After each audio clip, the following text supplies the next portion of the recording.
Хайде днес с вас да си представим за момент какво би станало, ако Слънцето внезапно угасне.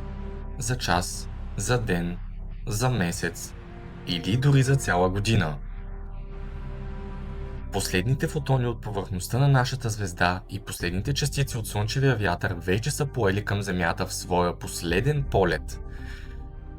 Никой все още не подозира, че сърцето на Слънчевата система е спряло да работи. След около 8-9 минути небето внезапно почернява. Мрак обгръща цялата планета. Няма значение дали при теб в момента е дълбока нощ или ярък слънчев ден. Разликата се усеща мигновенно.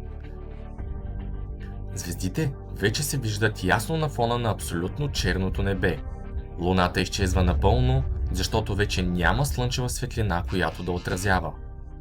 Малко преди настъпването на пълния мрак е възможно да се появят ярки северни сияния, причинени от промени в магнитното поле на Земята и смущения в ионосферата. Но всъщност най-страшната последица е пълното спиране на фотосинтеза. Растенията и цианобактериите вече не могат да произвеждат кислород, а това много скоро ще доведе до сериозни проблеми за всички живи същества. След един час настъпва истинска паника в частите на Земята, където доскоро е бил ден. Започват масови сривове в електрическите мрежи и комуникациите. Температурите навсякъде започват да падат с няколко градуса, а повърхността на Земята бавно се охлажда. Все пак планетата все още се затопля отвътре, нали така? Имаме си разтопено ядро. 24 часа по-късно изгрев така и не настъпва. И вече никога няма да се случи. Паника и хаос обхващат целия свят. Държавите почти губят контрол над ситуацията. Човечеството се опитва да разбере какво по дяволите се е случило, докато се бори с огромни проблеми с тока и водоснабдяването. Температурата на повърхността пада с около 5-7 градуса. Това е спад с приблизително 15 до 20 градуса. Някои растения и микроорганизми започват да умират. За момента обитателите на океаните почти не усещат промяната. След 7 дни мракът продължава. Средната температура на Земята вече е около минус 17 градуса. В районите с тектонични разломи все още е сравнително топло благодарение на геотермалната енергия, която не позволява повърхността да замръзне напълно. Повечето растения вече са загинали от студа и липсвата на светлина. Тревопасните и топлолюбивите животни също започват да измират. В океаните фитопланктонът започва да загива. Обитателите на плитките води страдат най-много от студа, а повърхността на океаните започва да се покрива с лед. По това време, учените и различни организации вече са осъзнали какво се е случило и бързо започват да изграждат и оборудват убежища. След един месец Земята продължава да изцива. Средната температура на повърхността вече е около минус 30 градуса.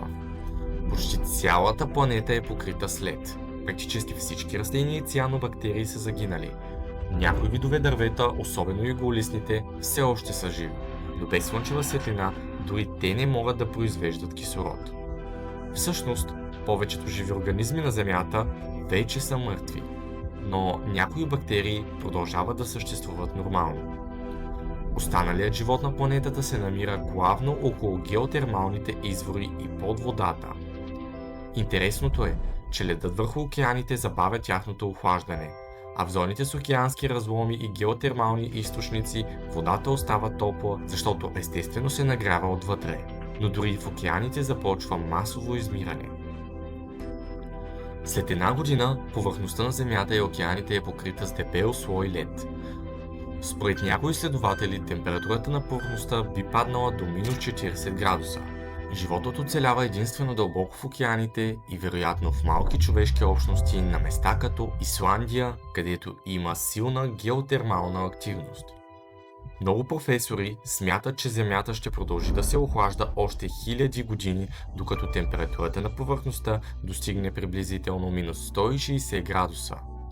При такива условия, животът в познатия ни смисъл става абсолютно невъзможен.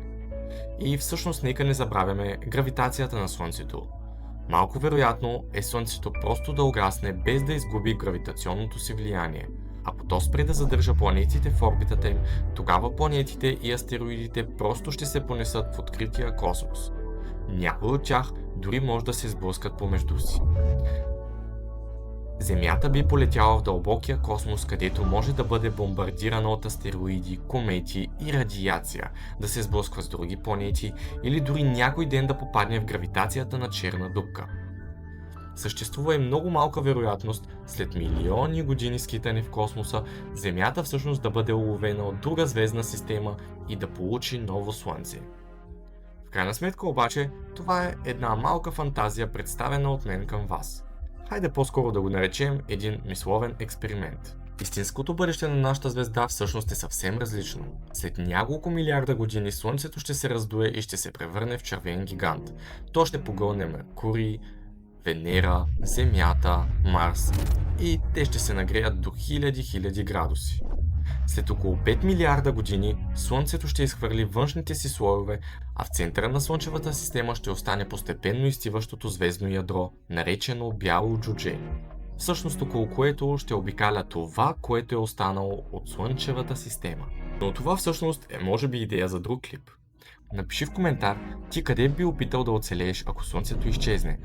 Ако това видео ти е било интересно, подкрепи ме с един лайк, абонирай се за канала и го сподели с приятел, който обича мистериите на космоса.